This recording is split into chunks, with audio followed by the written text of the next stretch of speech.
नमस्कार, I am doctor Anamika Yadav, your own pain specialist. और continuing with our pain detective series, आज का जो हमारा टॉपिक ऑफ डिस्कशन है वो that is for labour analgesia. Labour मतलब जो आपका डिलीवरी का फेज होता है और जो प्रेग्नेंट लेडीज बर्थ देने वाले होते हैं बेबीज को, उस टाइम, प्लस एनाल्जेसिया मतलब पेन रिलीफ देना, तो उसको पेनलेस डिलीवरी जिसको बोला जाता है उसके बारे में डिस्कस करेंगे, स्पेशली द एपिड्यूरल पार्ट। तो अगर हम देखें तो इसकी हिस्ट्री चली आती है 1847 से, जब क्वीन विक्टोरिया जो थे उनका 8th चाइल्ड बॉर्न होने वाला था, तो उन्होंने लेबर एनाल्जेसिया के लिए ऑप्ट किया था। तो it goes so long back, you can imagine. तो इतने सालों बाद भी there is a little lack of awareness and maybe there is problem with the counselling part, maybe कि बहुत लोगों को बहुत क्वेश्चंस होते हैं इसके बारे में कि हम इसके लिए ऑप्ट करें या ना करें, हार्मफुल है बेबी के लिए या फायदा है या क्या करना चाहिए। तो आज हम इस वीडियो के द्वारा उसको सब आपको हाईलाइट करेंगे। तो पहले देखते हैं कि टाइप ऑफ लेबर एनाल्जेसिया क्या क्या ऑप्शंस हो सकते हैं। तो एक होता है न्यूरैक्शियल, रिलेटेड टू योर जो स्पाइनल कॉर्ड के अराउंड ड्रग डिपॉजिट की जाती है, वो न्यूरैक्शियल टाइप होता है। उसका एक पार्ट होता है एपिड्यूरल।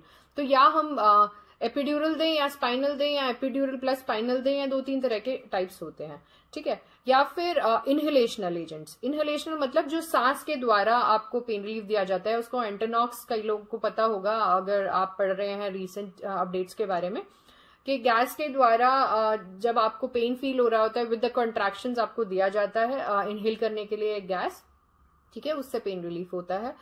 कुछ ब्रीदिंग टेक्निक्स होती हैं, हिप्नोथेरेपी, बहुत सारी टाइप की थेरेपीज अवेलेबल हैं जो ऑप्ट किए जा सकते हैं। बट उसमें से मैं कहूंगी जो मोस्ट इफेक्टिव, जिसमें मैक्सिमम पेन रिलीफ होता है, वो आपका होता है एपिड्यूरल, जो न्यूरैक्शियल, जो मैंने फर्स्ट बताया आपको, combined spinal and epidural analgesia या एपिड्यूरल एनाल्जेसिया से, ठीक है।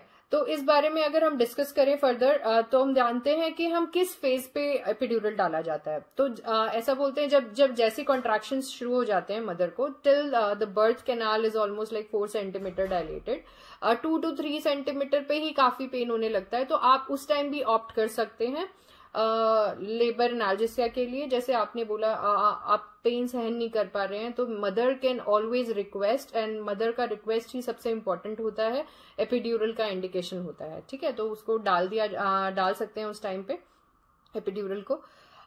दूसरी बात यह है कि हाँ, उसको डालने से फायदा क्या होगा। तो जो हमारी बैक होती है, स्पाइनल कॉर्ड होती है, फॉर एग्जांपल आप इमेजिन करें जो मेरे नकल्स हैं, अगर बैक आपकी स्पाइन है पीछे की, तो इसके बीच में हम लोग नीडल के द्वारा एंटर करते हैं और उसमें से एक कैथेटर डाले जाते हैं, जो मैं अभी पिक्चर्स में आपको नेक्स्ट दिखाती हूँ एक स्लाइड में, ठीक है।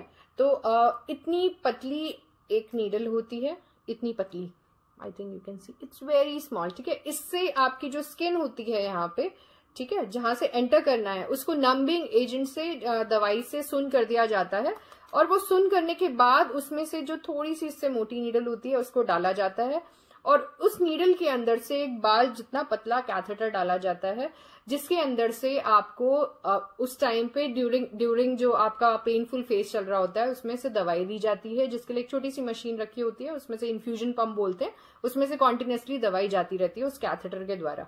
तो जो कैथेटर अंदर डाल देते हैं बाल जितना पतला, तो ये नीडल बाहर निकाल ली जाती है और सिर्फ वो पतला सा कैथेटर अंदर रह जाता है, ठीक है, जो आपकी एपिड्यूरल स्पेस में रहता है।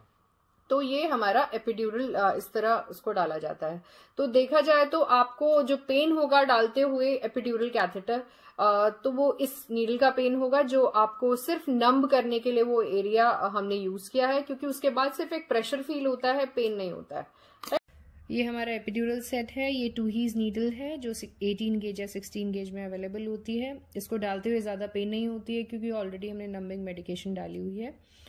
और ये जस्ट एक सिरिंज है जो यूज़ करते हैं हम to check the loss of resistance for the correct placement. और ये जो है पतला सा कैथेटर व्हाइट कलर का जो आप देख रहे हैं, दिस स्टेज इनसाइड, स्टेफ्लॉन कैथेटर। ये बाकी नीडल बाहर निकाल ली जाती है, क्योंकि इसके ये जैसे स्टिलेट आप देख रहे हैं, इसको निकाल के इसके अंदर से गाइड के थ्रू हम ये अंदर डालते हैं कैथेटर, राइट, एंड जो एपिड्यूरल स्पेस में जाती है। और ये एक बैक्टीरियल फिल्टर है, यहाँ पे हम इसके थ्रू यहाँ पे दवाई हमारा इन्फ्यूजन पंप से हम देते रहते हैं। ये हमारा मॉडल है स्पाइन का, हम साइड से देख रहे हैं तो ये मेन जो स्पाइनस प्रोसेस है हमारे, जो बीच में बोनी लैंडमार्क फील होता है, इसको गाइडेंस में ध्यान रखते हुए ये नीडल के थ्रू हम अंदर एपिड्यूरल स्पेस की तरफ जाते हैं। और अगर इसका एक क्रॉस सेक्शन देखें हम बीच में से काट के, अगर सोचो आप इमेजिन करो, तो ये स्पाइनस प्रोसेस थे जो हमने बाहर से इसके थ्रू हमने नीडल गाइड करके यहाँ पे पहुंचा दी है। एपिड्यूरल स्पेस में आने के बाद इसमें से इसके थ्रू हमने वो कैथेटर अंदर छोड़ के ये हमारी नीडल हम बाहर निकाल लेंगे, राइट, ये अंदर रह गई।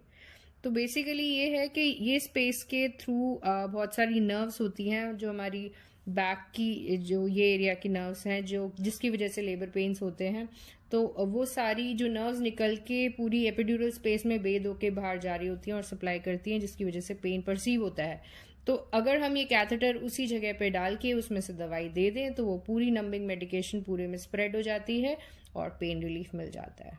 Okay, thank you. राइट, तो अब हम डिस्कस करते हैं कि प्रॉज एंड कॉन्स क्या है, फायदा क्या है, नुकसान क्या है एपिड्यूरल डालने का।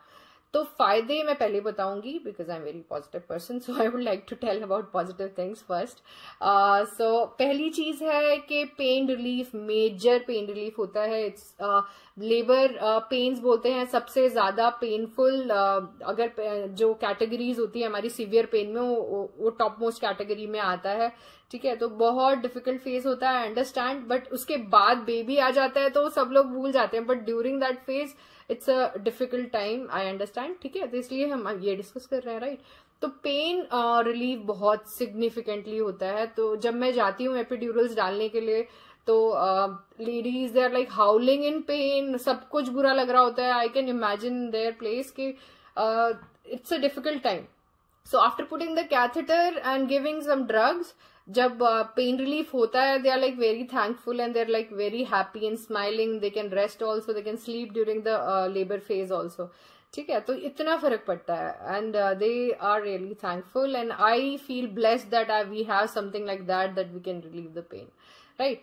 और इसके अलावा it's a calm and very nice birth, it gives a good birthing experience. वो मदर को बहुत ज्यादा रेस्ट मिलता है उस पे फेज में, जब वो, क्योंकि लेबर इट्स नॉट लाइक कि आपको 1-2 घंटे का ही होगा। मैक्सिमम लेडीज को जो फर्स्ट टाइम डिलीवर कर रही होती हैं, जो प्राइमरी मदर्स होती हैं, उनको काफी टाइम प्रोलॉन्ग लेबर भी हो सकता है, तो वो डिफिकल्ट हो जाता है इतनी देर तक पेन सहना। तो this really helps in that.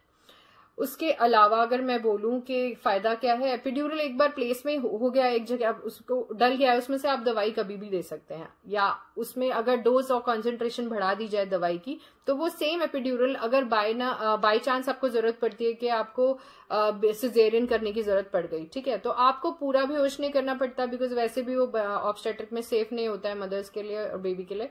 और पीठ में दूसरा ऑप्शन होता है पीठ में इंजेक्शन लगाना, स्पाइनल एनेस्थीसिया जिसको बोलते हैं। तो अगर एपिड्यूरल पहले ही प्लेस में है तो उसमें से दवाई दी जाती है जिससे वो पूरा नम हो जाता है एरिया, और उसमें सिजेरियन सेक्शन हो सकता है, ठीक है। ये एक और मेजर एडवांटेज है, क्योंकि कई बार जल्दबाजी में, हड़बड़ी में, अगर डिस्ट्रेस का टाइम होता है, तो अगर जनरल एनेस्थीसिया देना पड़ रहा है और वर्सेस जो पहले से एपिड्यूरल डला हुआ है हमारा, उसमें से दवाई देना, then that is much more safer and easier option, right. Painless होने की वजह से मदर्स बहुत अच्छे से रिसेप्टिव होती हैं और it really turns out to be a very positive birthing experience for them. इसके अलावा मैं बोलूंगी it's there have been many studies जिसमें मदर एंड बेबी दोनों को सेफ्टी स्टडी की गई है and it's a very safe option. अब हम बात करते हैं डिसएडवांटेजेस के बारे में। तो डिसएडवांटेजेस ये हैं कि दवाई देने के बाद कई बार टेम्पररी हाइपोटेंशन हो सकता है, तो जिसको हम आईवी फ्लूइड्स जो लगे होते हैं उनको सलाइन या जो भी आरएल अवेलेबल होता है आईवी फ्लूइड्स के द्वारा उस बीपी को हम बढ़ा सकते हैं। वो टेम्पररी फेज होता है, उसको हम डील कर सकते हैं आराम से, बिकॉज वी आर रेडी। पहले से भी कई बार ऑलरेडी प्रीलोड किया जाता है लेडीज को ताकि उनको हाइपोटेंशन ना हो after giving the epidural drug. दूसरा कुछ नेगेटिव पार्ट बोलूं मैं इसका, तो ये है कि इट्स अ ब्लाइंड प्रोसीजर, तो फेलियर रेट तो हो ही सकता है। तो अगर ब्लाइंड है, ऑब्वियसली आप देख के कुछ नहीं डाल रहे हैं, वैसे तो अल्ट्रासाउंड से देख के हम डाल सकते हैं, but usually it is not practice like that. And epidural blind होने की वजह से फेलियर रेट हो सकता है। मतलब कई बार क्या होता है, एक साइड पे रिलीफ आता है, एक साइड पे नहीं आता है, बिकॉज ब्लाइंड तो कई बार पोजीशन भी ठीक नहीं होती है। But maximum time if the technique and expertise is good then it doesn't fail, right. उसके अलावा डिसएडवांटेज है कि कभी कभी टेम्पररी, जब जैसे मैंने बोला हाइपोटेंशन हो जाता है, मतलब बीपी कम हो जाता है, उस टाइम बेबी का थोड़ा सा हार्ट रेट का इशू आ सकता है टेम्परेरीली, बट वो भी मोस्टली रिकवरेबल होता है, ठीक है। तो उसके अलावा नेक्स्ट नंबर पे जो हमारा डिसएडवांटेज है वो ये है कि कई बार क्या होता है, अगर हम लेट तक एपिड्यूरल चला देते हैं और पूरा वो नंब हो जाता है मदर का ना, पूरा lower part below the abdomen, naval के नीचे आपका पूरा जैसे नम है। कई बार पैरों में भी टिंगलिंग नमनेस आ सकती है, जो कई लोगों को थोड़ा सा अनकंफर्टेबल लगती है। कईयों को अगर हमने ओपियोइड्स डाले हैं, ड्रग जो एपिड्यूरल से दवाई जा रही है, तो उसकी वजह से इचिंग शुरू हो जाती है कुछ लोगों को, तो वो अवॉइडेबल है, प्लेन भी दे सकते हैं, जरूरी नहीं है ओपियोइड्स डालना, ठीक है। और इसकी वजह से कई बार जो लास्ट में पुश करना होता है मदर को, फाइनल पुश, वो कुछ लेडीज को इतने अच्छे से फील नहीं होता, और तो कभी कभी इंस्ट्रूमेंटेशन डिलीवरी करवानी पड़ सकती है। तो अगर अब हम कंपेयर करें, एक और चीज रह गई डिसएडवांटेजेस में कि कई बार क्या होता है, गलती से अगर एपिड्यूरल स्पेस की जगह थोड़ा सा अंदर चली गई हमारी गलती से नीडल स्पाइनल कॉर्ड के पास, तो जो अंदर CSF बाहर निकल आता है, उसकी वजह से हेडेक हो सकता है as a complication for few days, तो वो एक और कॉम्प्लिकेशन होता है, ठीक है, विच इज रेयर, क्योंकि अगर एक्सपर्टीज और प्रॉपर मेथड्स यूज किए हैं तो ड्यूरल पंक्चर के चांसेस बहुत कम होते हैं, फेलियर के चांसेस भी कम होते हैं, और एक गुड पेन रिलीफ एक्सपीरियंस आप ले सकते हैं। तो अब आते हैं मेरे ओपिनियन के बारे में, ठीक है। तो अगर मैं देखूं, there are big positives and many small negatives, तो मुझे लगता है बिग पॉजिटिव का पलड़ा भारी है। तो अगर मैं अपना पर्सनल ओपिनियन दूं, तो ऐसा कुछ नहीं है कि आप नॉर्मल डिलीवरी करवाएंगे और बहुत ज्यादा पेन सहेंगे तो आपकी कनेक्शन बेबी के साथ बहुत अच्छी होगी। This was some people think like that, it is not what I think. And बाकी ये है कि इतने एडवांस्ड आई मीन हम 21st सेंचुरी में आ चुके हैं, इतनी सारी चीजें अवेलेबल है, हर चीज में एडवांसमेंट हो रही है, मेडिसिन में भी ऑफ कोर्स एडवांसमेंट हो रही है। अब इमेजिन कीजिए जो 1847 में क्वीन विक्टोरिया ने ये कॉन्सेप्ट अपनाया था, उसको एक्सेप्ट किया था, कुछ लोगों को अभी भी 2020 में भी उसको एक्सेप्ट करने में प्रॉब्लम हो रही है। जबकि अगर आपको पूरी चीज पता होनी चाहिए, this is the clear picture what I have told you. तो they're big positive because it's really a painless delivery in true sense, and big positives हैं बहुत बड़े बड़े, और जो negatives मैंने बताए हैं उन पे ध्यान दीजिए। आपको लगता है कि आपके लिए सही है तो इसको opt करें। and for counseling regarding this you can come to me and get a consultation. 83689-10203 is my number. Or any questions you have, you can write on the comment box and I will get back to you, right? तो जो भी pregnant हैं ladies, congratulations, and you have now a clear picture of what is epidural analgesia. तो कोई भी doubt हो आप मुझे कांटेक्ट कर सकते हैं।